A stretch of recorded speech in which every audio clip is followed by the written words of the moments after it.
नमस्कार मित्रों, यांचा अवांतर यूट्यूब चैनल में आपका स्वागत है। पिछले वीडियो में हमने बताया शोध क्या है, शोध की कौन कौन सी परिभाषा है और शोध की विशेषताएं। आज की वीडियो में जानेंगे शोध के प्रकार कौन कौन से हैं। आइए हम देखें कि शोध के प्रकार निम्नलिखित रूप में कौन कौन से हैं। पहला है मूलभूत अनुसंधान, दूसरा व्यवहारिक अनुसंधान, तीसरा वर्णनात्मक अनुसंधान, चौथा विश्लेषणात्मक अनुसंधान, पांचवा परिणात्मक अनुसंधान, छठा गुणात्मक अनुसंधान, सातवां सैद्धांतिक अनुसंधान, आठवां आनुभविक अनुसंधान, नौवां नैदानिक अनुसंधान, दसवां गवेषणात्मक अनुसंधान, 11वां प्रयोगात्मक अनुसंधान और 12वां ऐतिहासिक अनुसंधान। आइए देखते हैं मूलभूत अनुसंधान क्या है।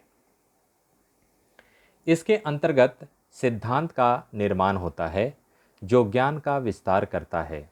गणित तथा विज्ञान में इसे अपनाया जाता है। इसे विशुद्ध शोध भी कहा जाता है। मूलभूत सिद्धांत क्या है? इसके अंतर्गत सिद्धांत का निर्माण होता है और ज्ञान का विस्तार होता है। ध्यान देने वाली बात है कि जो मूलभूत सिद्धांत है, जो मूलभूत अनुसंधान है, इसके अंतर्गत सिद्धांत का निर्माण होता है। यह सिद्धांत का निर्माण किस लिए होता है? ज्ञान के विस्तार के लिए। दूसरा जो प्रकार है वह है व्यवहारिक अनुसंधान। इस शोध के अंतर्गत किसी सामाजिक या व्यवहारिक समस्या का समाधान होता है। इसमें मूलभूत अनुसंधान से सहायता ली जाती है। इसे अनुप्रयुक्त शोध के नाम से भी जाना जाता है। व्यवहारिक अनुसंधान को क्या नाम से जाना जाता है? अनुप्रयुक्त शोध के नाम से। और इसका जो है सामाजिक या व्यवहारिक समस्या का समाधान के लिए प्रयोग किया जाता है। तीसरा जो प्रकार है वह है वर्णनात्मक अनुसंधान। यह क्या है? शिक्षा तथा मनोविज्ञान के क्षेत्र में वर्णनात्मक अनुसंधान का बहुत अधिक महत्व है। ध्यान देने वाली बात है कि वर्णनात्मक अनुसंधान का शिक्षा तथा मनोविज्ञान के क्षेत्र में बहुत अधिक महत्व है। क्यों महत्व है?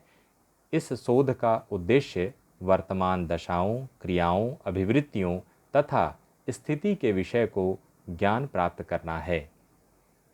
चौथा विश्लेषणात्मक अनुसंधान। यह क्या है? इस शोध के अंतर्गत शोधकर्ता या शोधार्थी का चरों पर नियंत्रण होता है। शोधकर्ता पहले से उपलब्ध सूचनाओं व तथ्यों का अध्ययन करता है। अब हम यहाँ जानेंगे कि चर कौन कौन से होते हैं। चर 4 प्रकार के होते हैं। पहला है स्वतंत्र चर, दूसरा परतंत्र चर, तीसरा हस्तक्षेप चर और चौथा है बाह्य चर। तो कहा जा रहा है कि जो चर हैं उस पर शोधकर्ता का नियंत्रण होता है और पहले से उपलब्ध सूचनाओं व तथ्यों का अध्ययन करता है। कौन? शोधकर्ता। पांचवा परिणात्मक अनुसंधान। इसके अंतर्गत चरों का मापन किया जाता है। इन्हें संख्या में दर्शाया जाता है। इसमें मात्रा के आधार पर विश्लेषण किया जाता है। छठा है गुणात्मक अनुसंधान। इसके अंतर्गत क्या है? इस शोध के अंतर्गत संख्यात्मक जानकारी नहीं उपलब्ध की जाती, बल्कि किसी घटनाओं, व्यवहार, समूह या व्यक्ति आदि की वास्तविकताओं का यथावत वर्णन किया जाता है। गुणों के आधार पर विश्लेषण किया जाता है। सातवां जो प्रकार है वह है सैद्धांतिक अनुसंधान।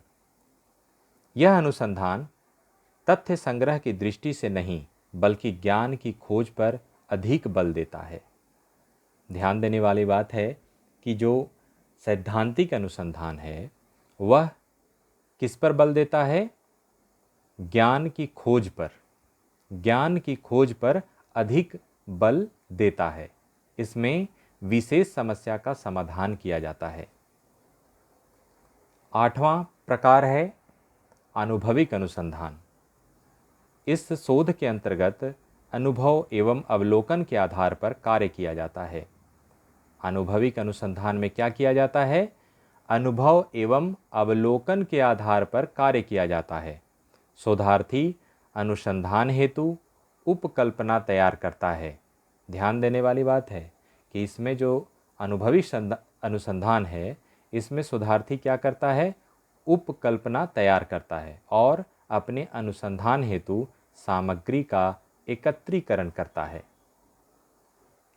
9वां है नैदानिक अनुसंधान। नैदानिक अनुसंधान यानी क्लिनिकल रिसर्च। यह क्या है? इस शोध के अंतर्गत संभावित लाभकारी प्रभावों को खोजने का प्रयास किया जाता है। इस शोध का उद्देश्य मानव विषयों में दवा, जीव विज्ञान या चिकित्सीय उपकरण का अध्ययन करना है। 10वां जो प्रकार है वह है गवेषणात्मक अनुसंधान। गवेषणात्मक अनुसंधान क्या है? इस शोध के अंतर्गत घटनाओं के बारे में जानकारी उपलब्ध की जाती है। ध्यान देने वाली बात है कि जो गवेषणात्मक अनुसंधान है, इसमें घटनाओं के बारे में जानकारी उपलब्ध की जाती है। कैसी घटनाएं? ऐसी घटनाएं जिनके बारे में कोई जानकारी उपलब्ध न हो या कम जानकारी हो। उस प्रकार की जानकारी जो शोधार्थी के समक्ष उपलब्ध न हो।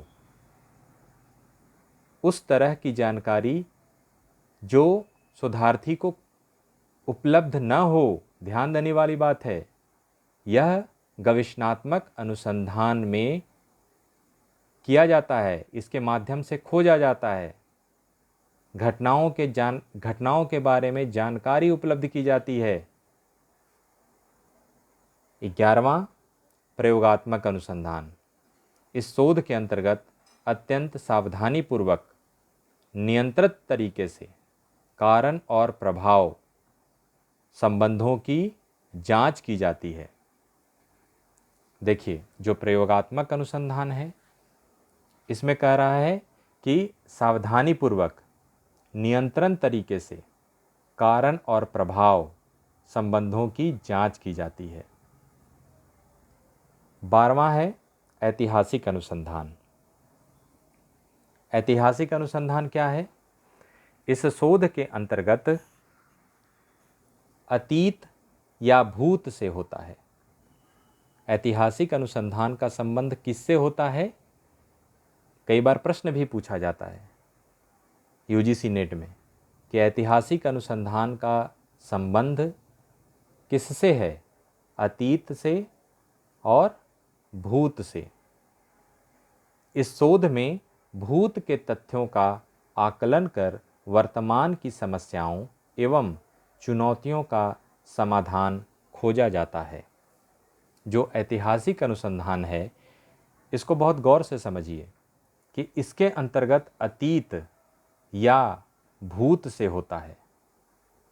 इस शोध में भूतकाल के तथ्यों का आकलन कर वर्तमान की समस्याओं एवं चुनौतियों का समाधान किया जाता है। जो वर्तमान की समस्याएं हैं, उन समस्याओं को भूत के तथ्यों से आकलन कर उसका समाधान खोजा जाता है। आगे हम फिर एक नए वीडियो के साथ आपके समक्ष उपस्थित होंगे। अगर आपको हमारा यह यूट्यूब चैनल यांचा अवांतर यूट्यूब चैनल आपको अच्छा लगता है तो आप इस चैनल को सब्सक्राइब करें, लाइक करें, शेयर करें और बेल आइकन को दबाएं। अधिक से अधिक इससे जानकारी प्राप्त करने की कोशिश करें। कल हम फिर एक नए वीडियो के साथ आपके समक्ष उपस्थित होंगे। तब तक हमें इजाज़त दें। नमस्कार।